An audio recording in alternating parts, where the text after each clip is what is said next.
الحمد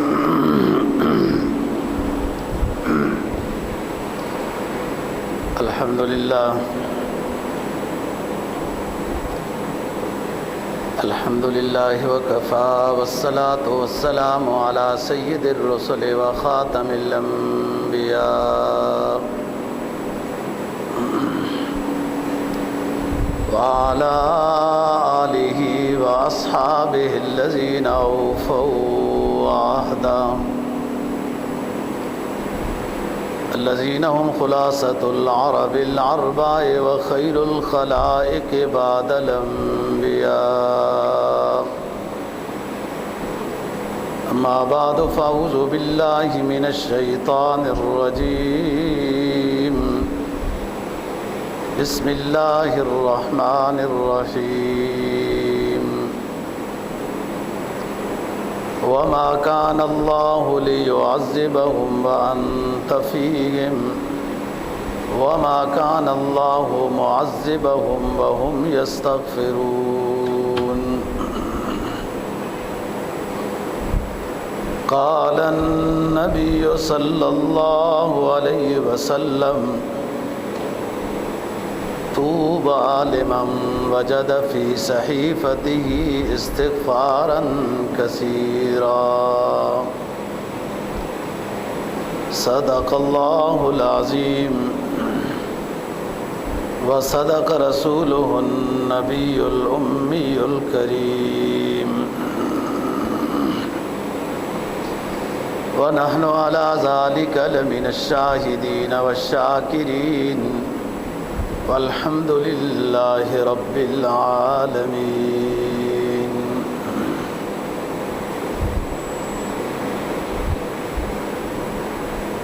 سورہ ہود نام پاری کی ایک آیت کریمہ تلاوت کی ہے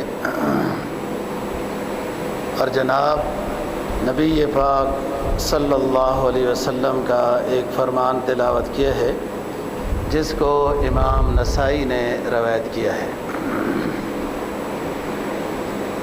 قرآن مجید نے فرمایا ما کان اللہ لیعذبہم وانت فیہم. اللہ تعالیٰ فرماتے ہیں کہ اللہ عذاب نہیں دے گا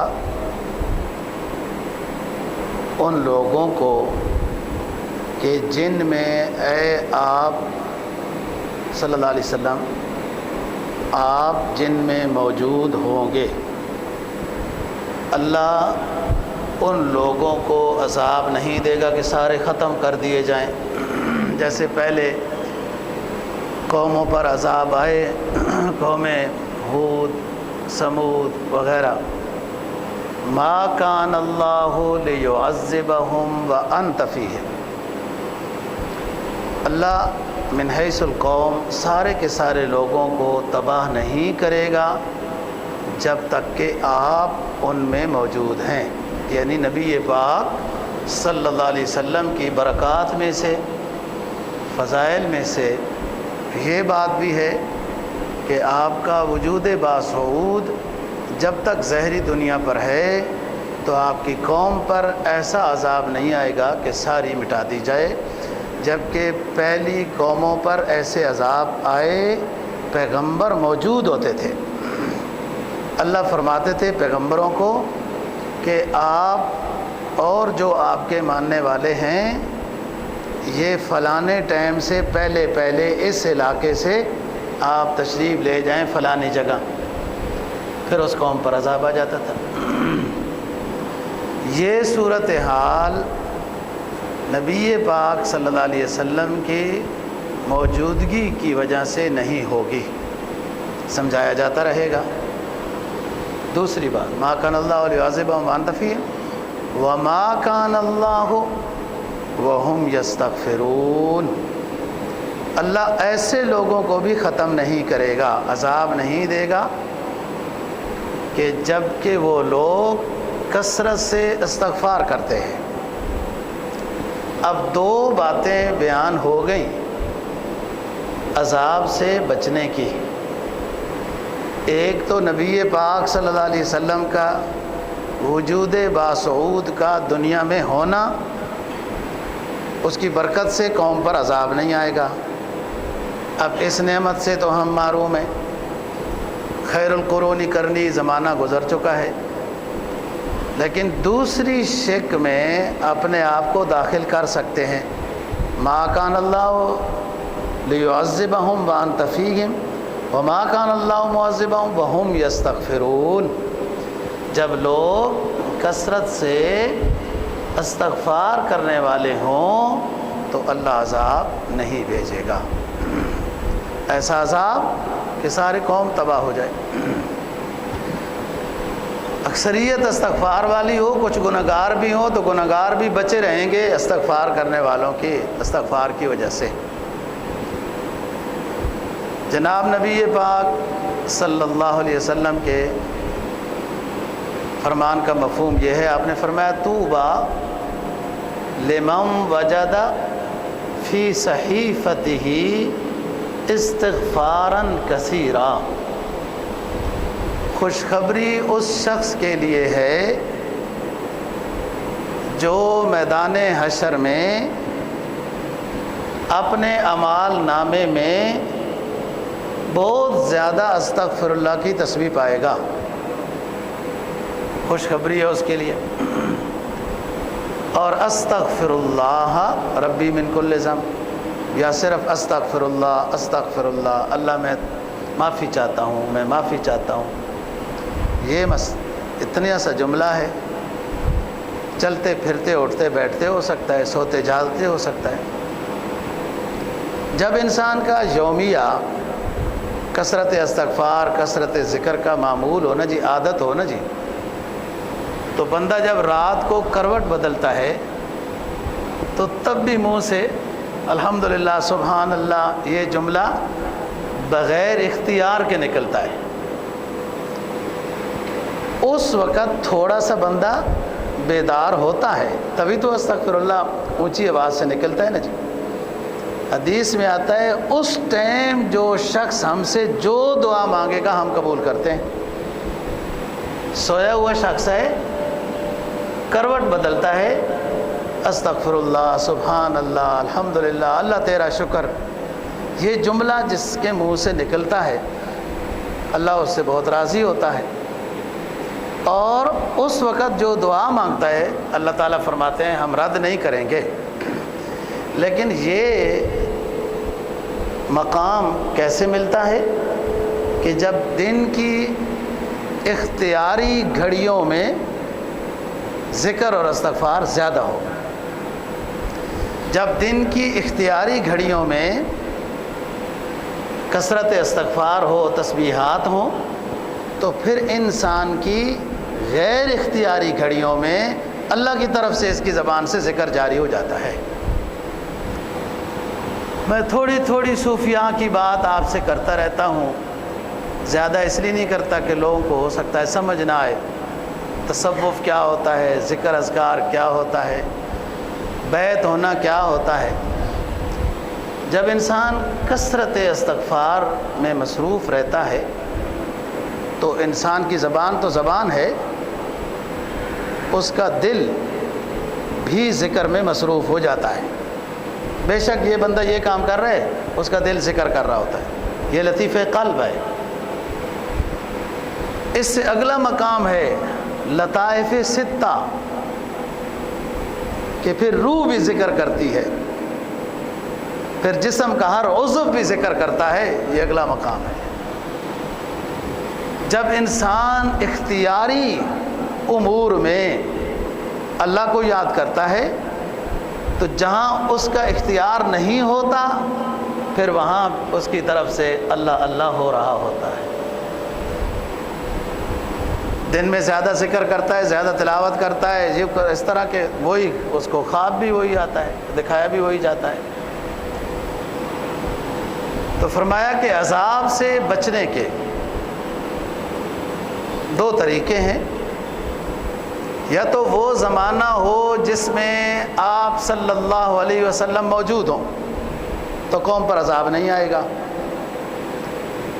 اب یہ سعادت تو ہماری اختیاری نہیں تھی، یہ تو ان حضرات کی سعادت ہے جن کے بارے میں آپ صلی اللہ علیہ وسلم نے فرمایا جس نے ایمان لایا اور مجھے دیکھا یہ بھی کامیاب ہو گئے، جنتی ہیں، اسی حالت پر دنیا سے چلے گئے۔ پھر وہ بھی کامیاب ہو گئے جنہوں نے ان کو دیکھا کہ انہوں نے مجھے دیکھا تھا، میرے صحابہ کو جنہوں نے ایمان کی حالت میں دیکھا، تابعین ہو گئے۔ ایک حدیث تو یہ ہے کہ جنہوں نے تابعین کو دیکھا، جن کو تبع تابعین کہتے ہیں، وہ بھی کامیاب ہو گئے۔ اسی کو دوسرے حدیث میں یوں فرمایا، خیر القرون قرنی ثم الذین یلونہم ثم الذین یلونہم، بہترین زمانہ وہ ہے جس میں میں آیا ہوں، پھر میرے بعد جن کا زمانہ ہے وہ ہے، اور پھر اس کے بعد جن کا زمانہ ہے وہ ہے۔ تو پہلی بات تو یہ ہے کہ جن کو نبی پاک صلی اللہ علیہ وسلم کا زمانہ حاصل ہے وہ اونچے لوگ ہیں۔ صحابی کا مقام اتنا اونچا ہے جی کہ آپ نے کسی صحابی کے ساتھ یہ نہیں دیکھا ہوگا حافظ قرآن حضرت مولانا مفتی فلاں جی عبداللہ بن عمر، نہیں، بس حضرت عبداللہ بن عمر رضی اللہ عنہ۔ صحابی کا لقب اتنا اونچا ہے کہ دنیاوی جتنے لقب ہیں نا جی، حافظ قرآن، حافظ حدیث، مفسر قرآن، خطیب، امام، شیخ الحدیث، علامہ، یہ جتنے لقب ہیں یہ سارے اپنے اندر وہ مفہوم نہیں رکھتے جو مفہوم لفظ صحابی میں موجود ہے، اس لیے کہ وہ بہت اونچا مقام ہے۔ یہ لقب تو آپ یہاں بھی حاصل کر سکتے ہیں، کوئی حافظ بن جائے گا اس کو لوگ حافظ صاحب کہیں گے، لیکن نبی کی زیارت تو بہترین ارواح عالیہ کو اس وقت نصیب ہوئی، تو پھر دنیا میں بھی ان کو وہ مقام۔ ایک تو وہ لوگ ہیں کہ وہاں من حیث القوم عذاب نہیں آئے گا جب آپ صلی اللہ علیہ وسلم موجود ہوں گے۔ اب دوسرے لوگ، ما کان اللہ لیعذبہم وانت فیہم وما کان اللہ معذبہم وہم یستغفرون، اللہ ان لوگوں کو بھی عذاب میں مبتلا نہیں کرے گا جو کثرت سے استغفار کرتے ہیں۔ اب یہ شک آسان ہے، اللہ کے عذاب سے انسان بچ سکتا ہے، پہلے عادت ڈالے، مشق کرے، استغفر اللہ پڑھتا رہے، اور ساتھ تھوڑے بہت گناہ ہو رہے ہیں لیکن استغفار کو نہ چھوڑے۔ اب شوق، ضبط شوق میں دن رات ہوں کشمکش، دل مجھ کو، میں دل کو پریشان کیے جا رہا ہوں۔ دیکھتے ہیں اب استغفار کی برکت غالب آتی ہے یا گناہ غالب آتے ہیں۔ امام غزالی رحمہ اللہ تعالیٰ بہت اونچے مجدد اسلام گزرے ہیں، آپ کے احیاء العلوم کتاب ایک جامع معنی کتاب ہے، صرف نماز روزہ نہیں، پوری زندگی کی گزارنے کی ترتیب بتاتی ہے، اردو میں بھی ترجمہ موجود ہے۔ امام صاحب فرماتے ہیں کوئی بندہ دکھلاوے کے طور پر علم دین حاصل کر رہا ہے، کرنے دو۔ کوئی بندہ دکھلاوے کے طور پر استغفر اللہ کر رہا ہے، کرنے دو۔ دکھلاوے کے طور پر نفل پڑھ رہا ہے، صدقہ خیرات کر رہا ہے، نیکی کر رہا ہے، مقصد دکھلاوا ہے، وہ کرتا رہے۔ ایک دن اسلام اپنا رنگ دکھائے گا اور وہ ریاکاری والا عمل اس کا خود اللہ کی رضا کے لیے ایک دن آئے گا، بن جائے گا۔ تو استغفر اللہ شروع میں تو ہمارا یہ ہوگا کہ بس استغفر اللہ ہو رہا ہے، ساتھ گناہ بھی ہو رہے ہیں، لیکن یہ عادت تو نہ چھوٹے۔ جیسے گزشتہ جمعے پر بات تھی کہ ہم بڑے گنہگار ہیں، اللہ ہماری کہاں سنتا ہے، یہ سب سے بڑا شیطان کا دھوکہ ہے۔ اللہ تعالیٰ نے نہ قرآن میں یہ بیان کیا، نبی پاک صلی اللہ علیہ وسلم نے حدیث میں یہ نہیں بیان کیا کہ ہم گنہگاروں کی نہیں سنتے۔ گنہگار توبہ کے بعد تو اللہ کا محبوب بندہ بن جاتا ہے۔ ہاں توبہ، وہ گنہگار اب گناہوں سے دور رہنے کا عزم کرے نا، توبہ کرے، اللہ سنتا ہے۔ یہ نظریہ قائم کرنا کہ ہم گناہگار ہیں، اللہ ہماری نہیں سنتا، یہ غلط ہے۔ اللہ سنتا ہے۔ دعا کی قبولیت میں دیر ہو رہی ہے تو اپنی طرف لے کے آئیں بات کہ صحیح معنی میں اخلاص سے مانگی نہیں گئی۔ قرآن مجید نے مشرکین مکہ کی بات کی ہے کہ جب ان کی کشتی بھنور میں پھنس جاتی تھی، جبکہ بتوں کو پکارتے ہیں، تو ملاح کہتا ہے سب کو، کشتی میں بیٹھنے والوں کو جو بیٹھے ہوئے ہیں، کہ صرف اور صرف اللہ ہی کو یاد کرو، نجات پا جاؤ گے۔ فتح مکہ کے موقع پر کچھ لوگ بھاگ گئے کہ ہم اسلام پر نہیں آتے ہیں، بھاگتے ہیں نا لوگ، لیکن وہ اتنے بے سمجھ نہیں تھے کہ بھاگتے وقت جہاز کے ٹائروں کے ساتھ لٹک گئے تھے۔ منظر یہی تھا سارا تقریباً۔ بھاگے وہ تو حضرت اکرمہ رضی اللہ عنہ اور بھی کئی ہیں، حضرت عدی ہیں وغیرہ،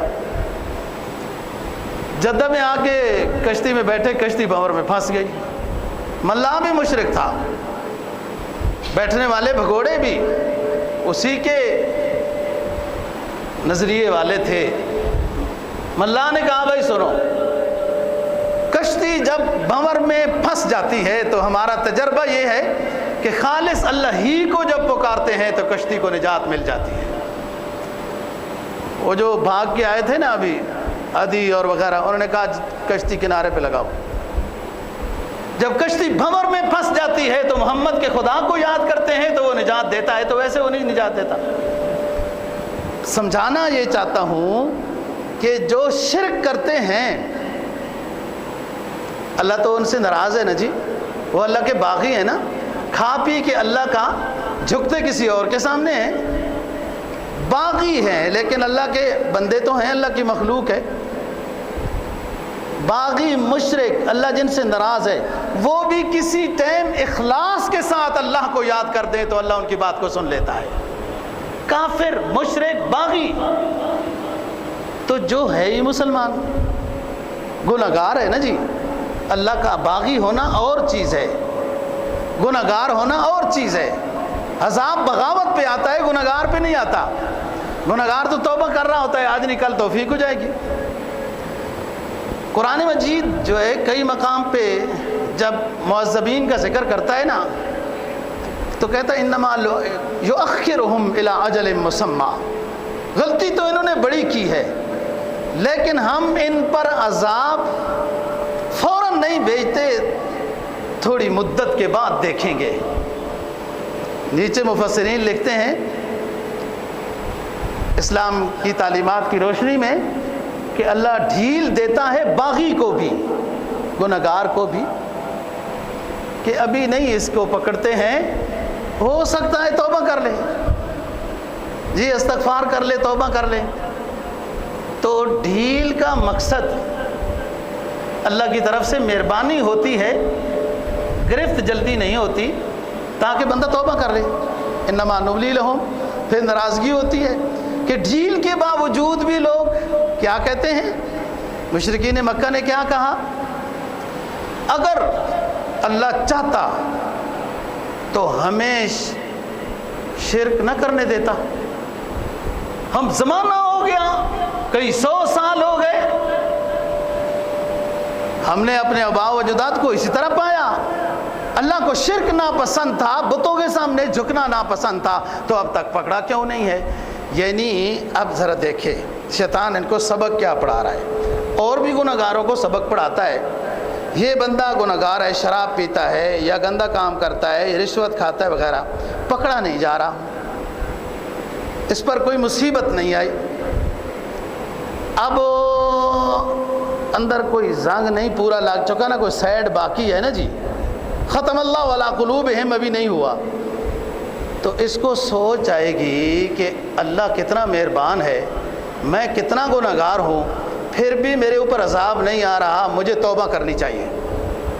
اگر زنگ نہیں لگا ہوا، اگر گناہ کر کر کے زنگ لگ چکا ہے، ختم اللہ علی قلوبہم وعلی سمعہم وعلی ابصارہم غشاوہ، اب یہ شراب کا عادی ہے، دوسرے گناہ کا عادی ہے، اب یہ کیا کہہ رہا ہے؟ وہ جناب شراب پینا غلط ہوتا تو اب تک ہمارے اوپر عذاب نہ آتا، اب تک جو عذاب نہیں آیا تو اس کا مطلب ٹھیک ہی ہے نا۔ یہ اس کا مفتی شیطان ہے، یہ اس کا شاگرد ہے۔ قرآن کیا کہتا ہے؟ ان الشیاطین لیوحون الی اولیائہم، شیطان اپنے دوستوں کو وحی کرتا ہے، یوں کرتے رہو، اب تک تو کر رہے تھے کچھ نہیں ہوا، آئندہ بھی کچھ نہیں ہوگا۔ یہ کیوں ہو رہا ہے؟ یہ سبق شیطان کا اس کو کیوں سمجھ آ رہا ہے؟ اس لیے کہ گناہ کر کر کے جو دل پر زنگ لگ چکے ہوتے ہیں نا جی، یہ دل زنگ آلودہ ہو چکا ہے، اب وہ خیر کی توفیق سلب ہو گئی، ختم ہو گئی ہے۔ تو کبھی یہ نہیں سوچنا چاہیے کہ فلانا گناہ جو ہم کرتے ہیں اور یہ کرتے جا رہے ہیں اور پکڑ نہیں آئی، جیسے ہم پاکستان، سارا پاکستان بھائی نعرہ لگایا لا الہ الا اللہ محمد الرسول اللہ، پاکستان کا مطلب کیا ہے جی؟ کہ اسلامی قانون لائیں گے تو سارے اب یہی کریں گے، اب تک اللہ نے نہیں پکڑا تو چلو یہی ہے، برنش کو سلامی ہی ٹھیک ہوتی ہے وغیرہ کر کر کے ابھی تک تجربے بھی نہیں ہوئے۔ لوگ تو ایک دفعہ جب دھوکہ ہو جائے دوبارہ سمجھدار ہو جاتا ہے، ہمیں کتنے دفعہ ہو چکا ابھی تک بھی سمجھدار نہیں ہوئے، انتظار کیا ہے؟ سمجھ بھی ایمان سے حاصل ہوتی ہے، فراست، تدبر، حکمت، دور اندیشی، کسی کی گفتگو اور چال ڈھال سے کچھ سمجھ جانا، یہ بھی اللہ کی عطا ہوتی ہے۔ لوگ تو ہاتھ ملانے سے سمجھ جاتے ہیں کہ اس کی کوالٹی کیا ہے، کس رنگ سے ہاتھ ملا رہا ہے۔ تو بات کر رہا ہوں کہ قوم جو کثرت استغفار میں مصروف ہوتی ہے، گناہ بھی ساتھ ہو رہے ہیں، ایک دن استغفار اپنا رنگ دکھائے گا، اور اخلاص کے ساتھ جب استغفار ایک دن آئے گا تو رنگ دکھائے گا۔ بھائی مشرکین مکہ، اللہ کے باغی، پیغمبر اسلام صلی اللہ علیہ وسلم سے مکہ کے موقع پہ بھاگ کے جا رہے ہیں، کشتی بھنور میں پھنس جاتے ہیں۔ الم تر ان الفلک تجری فی البحر بنعمت اللہ لیریکم من آیاتی ان فی ذلک لآیات لکل صبار شکور۔ زیادہ مشکل کتابوں کا مطالعہ نہیں کر سکتے ہو تو سمندر کے سینے کو چیر کر جو کشتیاں چلتی ہیں وہاں بھی میری قدرت نظر آتی ہے۔ وَإِذَا غَشِيَهُم مَّوْجٌ كَالظُّلَلِ دَعَوُا اللَّهَ مُخْلِصِينَ لَهُ الدِّينَ۔ مشرکین مکہ کی کشتی سمندر کی موجوں میں، سمندر کے بھنور میں پھنس جاتی ہے۔ ملا اپنے ہم نشینوں کو کہتا ہے اب لات منات کام میں نہیں آئیں گے۔ دعوا اللہ مخلصین لہ الدین، خالص اخلاص کے ساتھ اللہ ہی کو پکارو تو وہ نجات دے دے گا۔ جب وہ پکارتے ہیں، ارے وہ مشرک بھی سمجھتے ہیں جب بھنور میں پھنس جائیں تو لات منات کام میں نہیں آئیں گے۔ ایک رواج ہے بتوں کو بت خانوں میں نہلانا دھلانا، انہیں سنوار کے رکھنا، ان پہ خوشبوئیں ڈالنا، ہار لگانا، نذرانے چڑھانا، یہ رسم و رواج ہے، وہ مشکل کشائی نہیں کر سکتے۔ ملا مشرک بھی یہ کہتا ہے اپنے ہم نشینوں کو اللہ ہی کو یاد کرو۔ جب کیا انہوں نے اللہ کو یاد، قرآن کی رحمت بولتی ہے فَلَمَّا نَجَّاهُمْ إِلَى الْبَرِّ، ہم نے پھر ان کی کشتی کو کامیابی کی راہ پہ لگا دیا، ہلاک نہیں کیا۔ فَمِنْهُمْ مُقْتَصِدٌ، پھر اس میں کچھ اچھی سمجھ والے تھے، جب جب ہم نے ان کی کشتی کو نجات دی تو وہ ہمارے وفادار بن گئے. جس میں وہ صحابہ جو بتا رہا ہوں بعد میں رضی اللہ عنہ، منہم مقتصد، اور کچھ وہی رہے کہ نہیں جی نہیں یہ ویسے ہی ہے. اور ان مشرکوں کو، بت پرستوں کو پتہ ہوتا ہے، تو آپ کیوں ادھر ادھر دو ملا رہے ہو؟ مودی کبھی دوحہ کی محنت کرتا ہے قطر والوں کی، کبھی کس کی کہ طالبان سے مطلب سلو جائے. وہ خدا کے بندے تو خیر پتہ نہیں خدا کے ہے، وہ اتنے زیادہ جو بت پورے ہندوستان میں بھرے پڑے ہیں، جاؤ نا ان کو جگاؤ کہ بھائی آ گئی مولویوں کی حکومت، پکڑ شکڑ والے آ گئے ہیں، اب ہماری خیر نہیں ہے، تسی بھی کچھ کرو، جاگو نا ہمارے خداؤ. پتہ ان مشرکوں کو بھی ہے کہ جب مشکل پیش آئے تو قطر میں جانا ہے، دبئی میں جانا ہے، ادھر جانا ہے، ہمارے ساتھ لین سیدھی کرو طالبان کے. وہ خدا کے بندے جن کو پکارتے ہو، مسلمان تو جس کو پکارتے ہیں راحتوں میں بھی اس کو یاد کرتے ہیں اور غموں میں بھی اسی کو یاد کرتے ہیں. ہم نے خدا کوئی جدا جدا نہیں بنائے کہ مشکل پیش آئے تو قطر جاؤ، جب راحتیں ہوں تو پھر بت خانے میں جاؤ.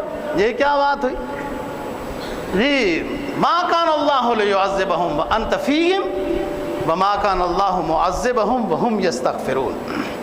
استغفار کثرت سے قوم کرتی ہے، ساتھ گناہ بھی ہو رہے ہیں، تو چلو خیر تلائی کچھ ہو رہی، کچھ رواج ہے. اب یہ استغفار فائدہ نہیں دے گا، ایک ظاہری طور پر ہے.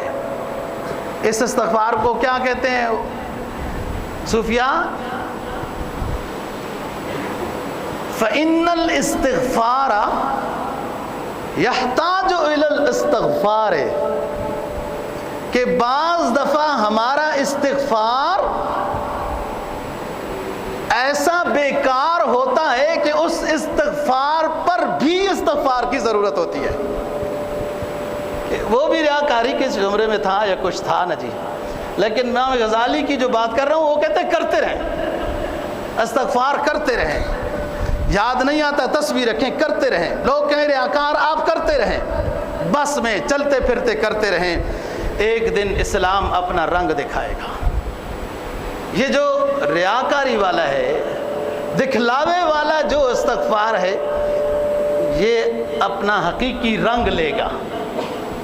اب اخلاص سے گناہوں پر ندامت ہوگی. یہ ندامت ایسی نہیں ہے کہ جیسے ہم نے ابھی سوچ لیا کہ بس ہم گناہوں پر نادم ہیں، ایسا نہیں ہوتا. جب بندے پر انتہائی زیادہ پریشانی آتی ہے اور ندامت آتی ہے نا جی، تو وہی بچے جن سے پیار کر رہا ہوتا ہے، پیار کا دل نہیں چاہ رہا ہوتا ہے. وہی کھانا جو اس کو مرغوب ہوتا ہے نا جی، جب ندامت اور شرمندگی ہوتی ہے تو وہ مرغوب کھانا اسے اچھا نہیں لگ رہا ہوتا. بہت سارے دوست جن کے ساتھ یہ گپ شپ بیٹھ کر لگاتا تھا، اس پریشانی کی وجہ سے، اس ندامت کی وجہ سے وہ دوستوں کا ملنا بھی اسے اچھا نہیں لگ رہا. یہ ہوتی ہے ندامت. اس طرح کی ندامت جب ہو استغفار کرتے ہوئے تو پھر اب دیکھو فرمایا ان المستغفرین نزلوا بمنزلۃ المتقین.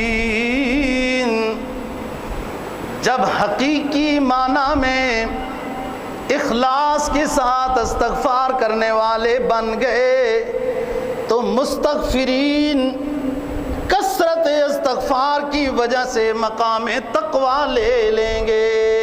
تھا تو استغفار، مقام تقوی اونچا ہوتا ہے.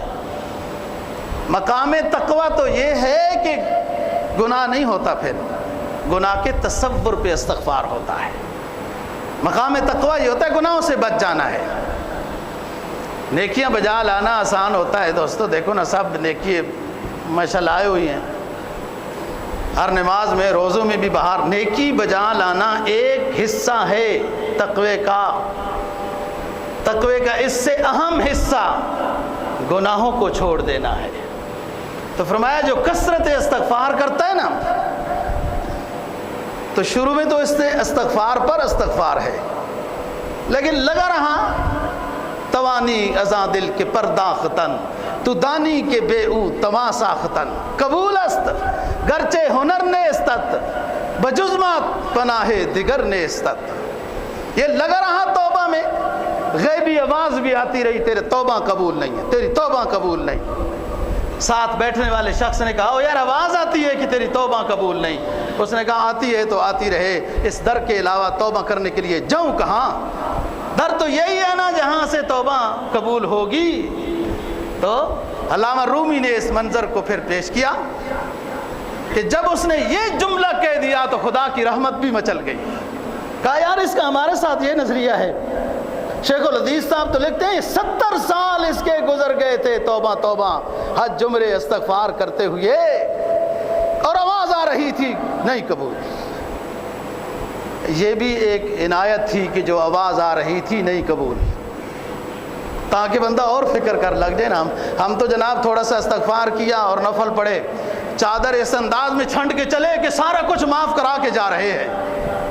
یہ بھی عنایت ہی تھی کہ اس کو پتہ چلتا رہا, اور وہ ہماری طرح ایمان والا نہیں تھا کہ کل توبہ استغفار کر کے آیا اور کچھ مانگ کے بھی آیا کہ اللہ یہ کام کر دے, آج نہیں ہوا تو اللہ سے بھی ناراض. من کان یعبد اللہ علی حرف فإن أصابہ خیر اطمأن بھی, 17واں پارہ. کچھ لوگ اللہ کو چیک کرتے ہیں, کچھ مانگا مل گیا تو ٹھیک ہے, مانگا نہ ملا کہا چھوڑ جی یہ بھی اس طرح ہی, یہ بھی اس طرح ہی. استغفر اللہ. تو آزماتا ہے, اور یہی آزمائش میں جب لاتا ہے نا تو بندہ سمجھتا ہے اللہ ناراض ہے. حقیقت یہ ہے کہ اللہ راضی ہوتا ہے, سیٹنگ کر رہا ہے, اس کی دلائی ہو رہی ہے. وَلَيَعْلَمَنَّ اللَّهُ الَّذِينَ صَدَقُوا وَلَيَعْلَمَنَّ الْكَاذِبِينَ, جدا کر رہا ہے, چیک کر رہا ہے. تو استغفار کثرت سے مقام تقوی عطا کرے گا پھر. اور مقام تقوی کیا ہے؟ گناہوں سے بچنا, نیکی بجا لانا, یہ بھی تقوی ہے, ایک حصہ ہے تقوی کا. اور گناہوں کو چھوڑ دینا یہ اونچا تقوی ہے. یہ دونوں مل کر پھر بندہ متقی بنتا ہے, گناہوں کو جب چھوڑ دے. نبی پاک صلی اللہ علیہ وسلم ہمیں سبق دینے کے لیے سمجھاتے ہیں کہ بندے کے دل میں نا کچھ میل ہو جاتی ہے, اس کی دھلائی کی ضرورت ہوتی ہے. اس کی دھلائی دل پہ میل, آپ اس کو یوں سمجھے بے چینی, کبھی ایسے سستی سی, لاپرواہی سی, ایسی کچھ آ جاتی ہے. تو ہر چیز کی حدیث میں آتا ہے دھلائی جدا جدا ہے. اب کپڑے کی دھلائی اس لحاظ سے ہے, جسم کی دھلائی اس لحاظ سے ہے. اب جوتوں کی دھلائی صفائی اس لحاظ سے, آپ وہ بھی جناب صرف کے ساتھ رگڑنا شروع کر دیں نا. ہر چیز کی دھلائی الگ الگ ہے. تو قلب جب میلا ہو جاتا ہے تو اس کی دھلائی ہے استغفر اللہ ربی من کل ذنب, دل دھل جاتا ہے جی, پھر خوش ہو جاتا ہے, نور بھر جاتا ہے. تو مقام تقوی پر پہنچ جاتا ہے کثرت استغفار والا.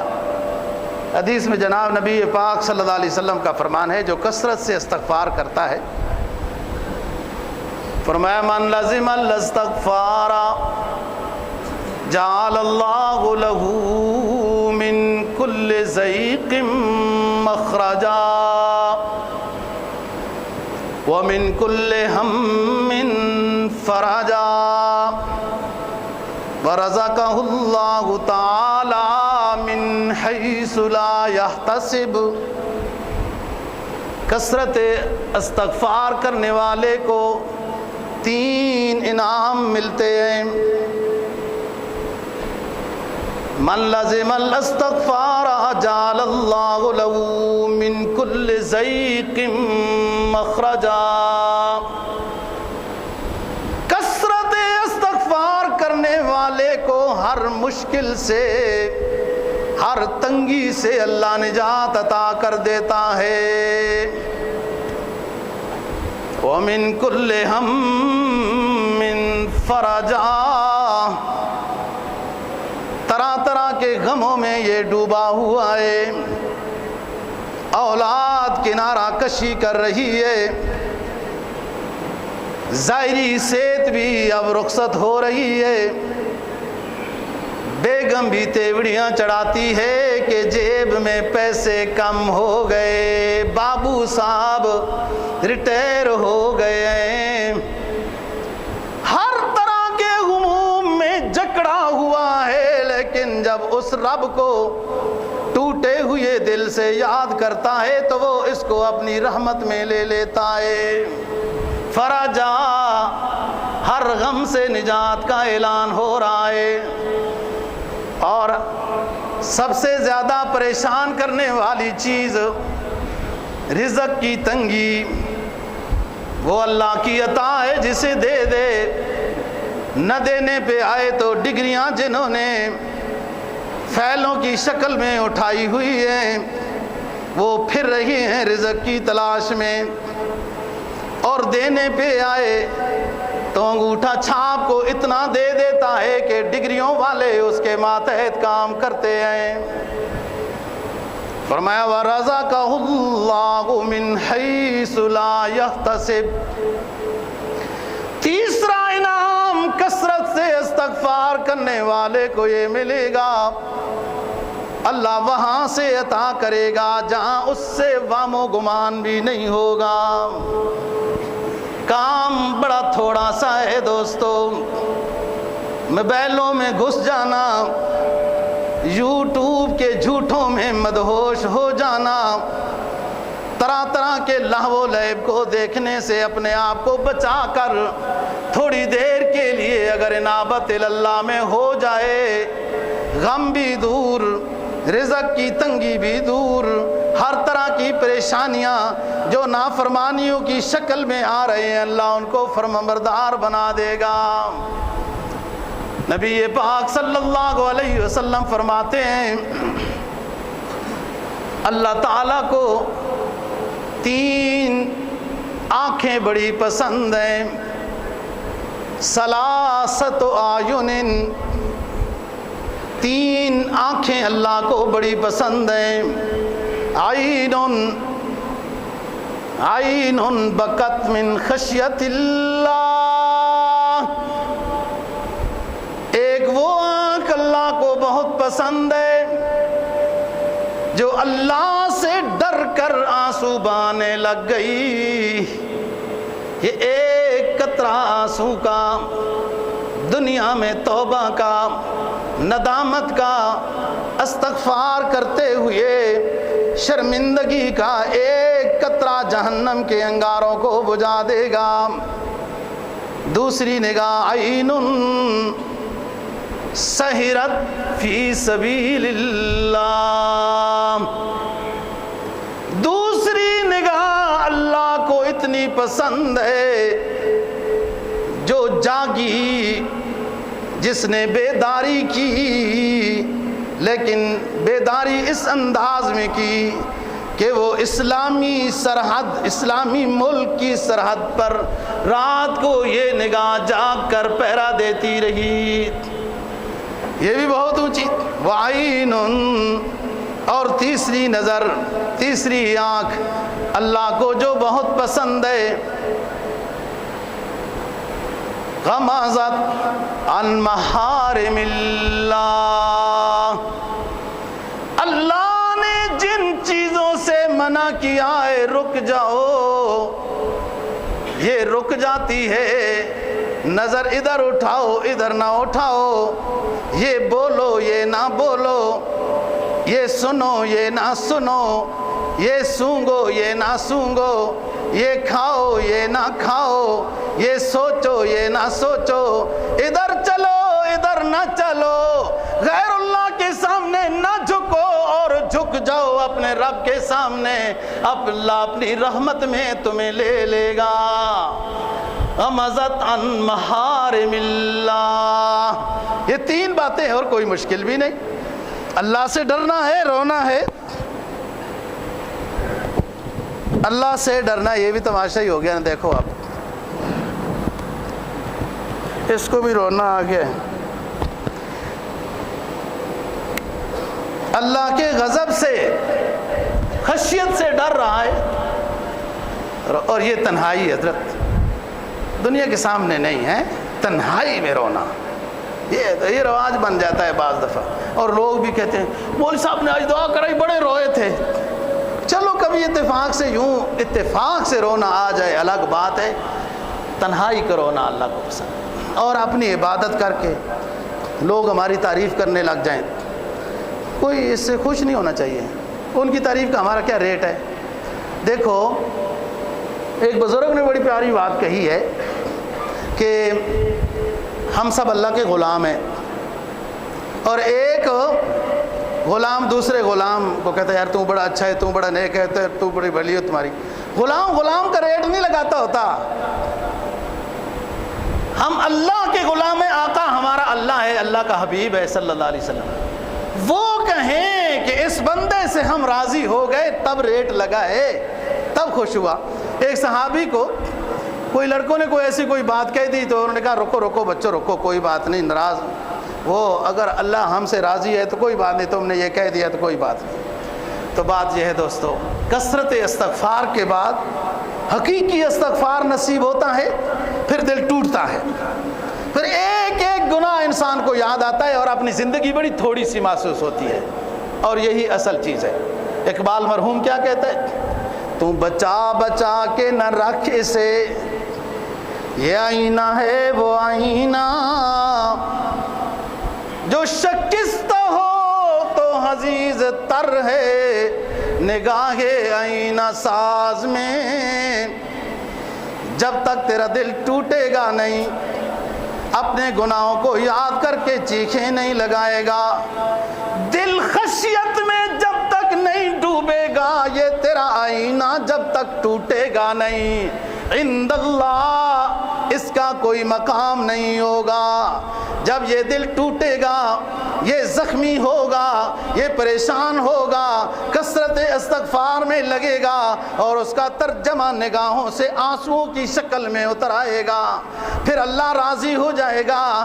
جب تک تو سنبھال کر رکھے گا، توبہ کے ذریعے سے اس کو توڑے گا نہیں تو کوئی فائدہ نہیں ہوگا. تم بچا کے نہ رکھے سے، یہ آئینہ ہے وہ آئینہ، جو شکستہ ہو تو عزیز تر ہے، جب ٹوٹ جائے تو عزیز تر ہے نگاہ آئینہ ساز میں.